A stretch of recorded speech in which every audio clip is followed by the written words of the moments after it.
It was a cold Tuesday morning in February when Emma first saw him. The snow had begun falling gently over the sleepy town of Willow Creek, and most people were rushing indoors, eager to escape the chill.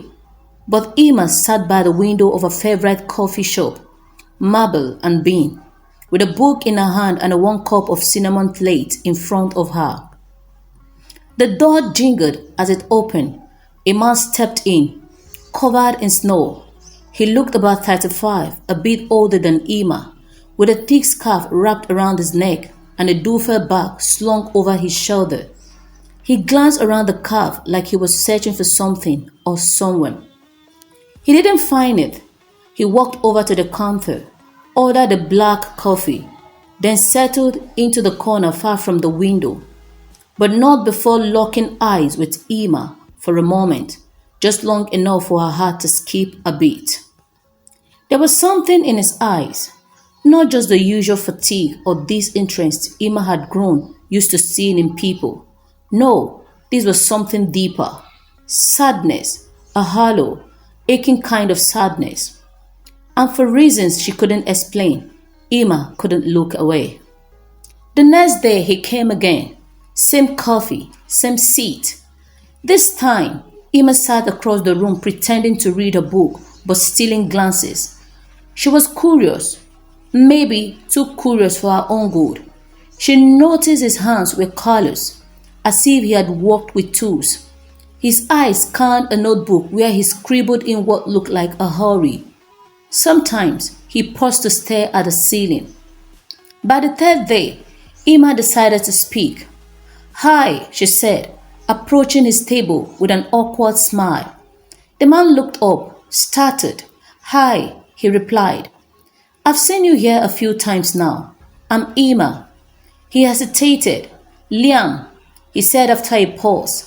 "Nice to meet you. What are you writing, if you don't mind me asking?" Liam looked at the notebook, then closed it gently. "Just thought," he said, trying to make sense of a few things. Emma didn't press. She knew the look in his eyes now. Grief. She had seen it in her own reflection once, after losing her mother 3 years ago. They talked for a few more minutes.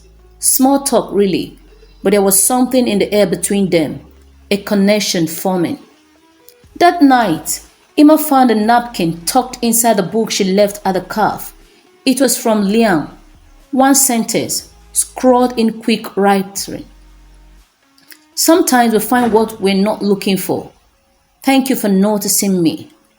Over the next few weeks, Liam and Emma became friends. The kind of friends who don't have to speak constantly, yet always understand each other. They took long walks around Willow Creek.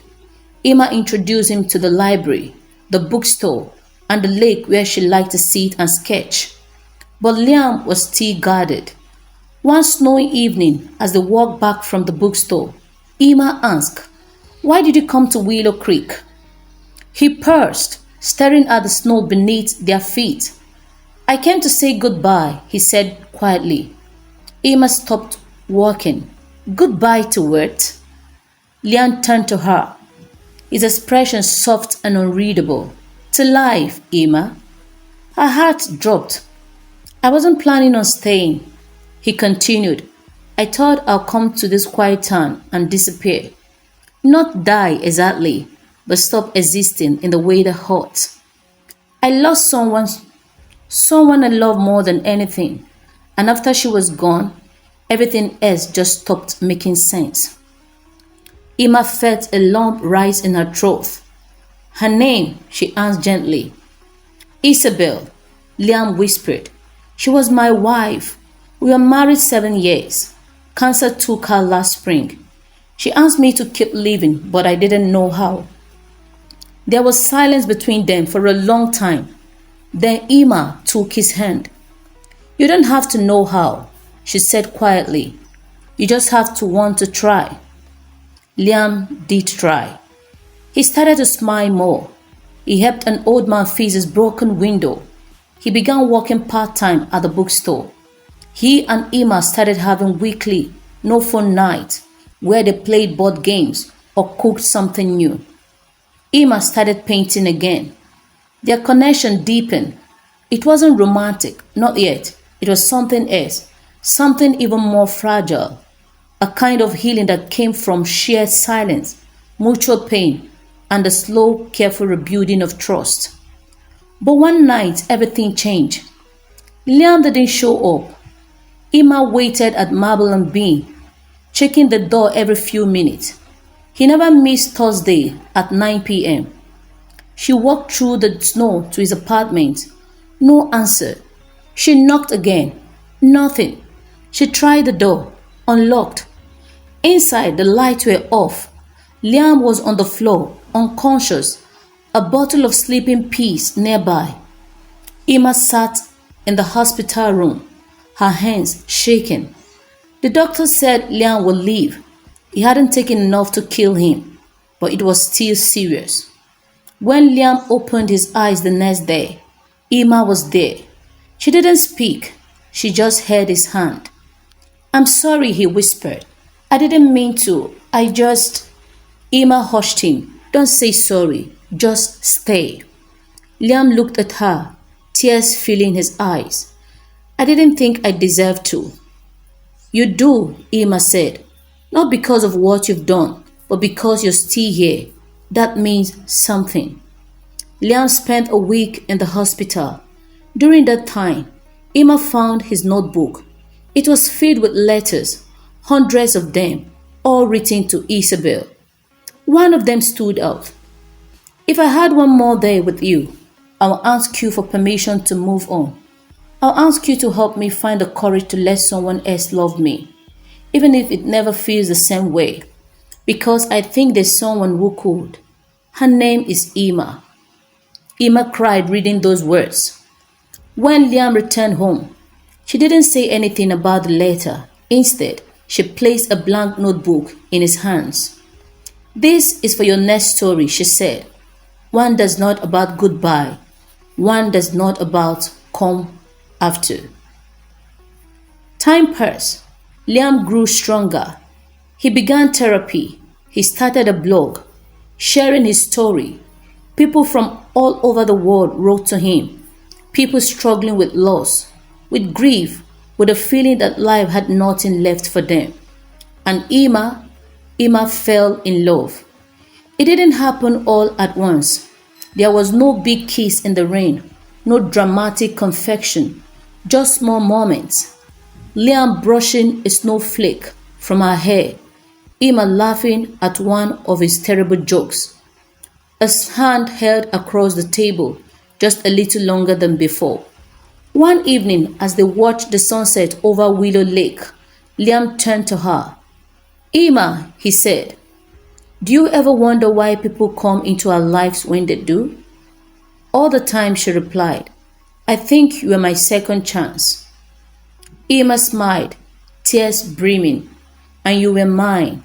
6 months later, Emma received a letter in the mail. It had no return address. Inside was a note, typed, not handwritten, and a photo. The note read, "Dear Emma, you don't know me, but I'm Isabella's sister. Liam once sent me a letter about you after she passed. He told me he didn't know if he'll ever be okay, but he wanted someone to know how much he loved her." I didn't respond then. I didn't know what to say, but recently I found your blog. I saw your paintings. I read Liam's words. Thank you for saving him. With all my heart, Clara. The photo was of Isabel and Liam, young, happy, in love. Emma placed it in a frame and gave it to Liam. He didn't say anything, just hugged her tightly and cried. 1 year later, Liam and Emma stood in front of a small crowd at the Willow Creek Community Center. They were hosting a support group for people dealing with grief. The turnout was bigger than expected. Liam spoke first. I used to believe that when you lost someone, a part of you died with them. And maybe that's true, but I've learned something else. that life has room for more than one kind of love, that healing isn't about forgetting, but about remembering in a new way. He looked at Emma. Emma taught me that. When it was Emma's turn, she said, "Pain doesn't disappear, but neither does joy. They exist together." Thank you for engaging. Do leave us a like, comment, and subscribe for more value adding stories.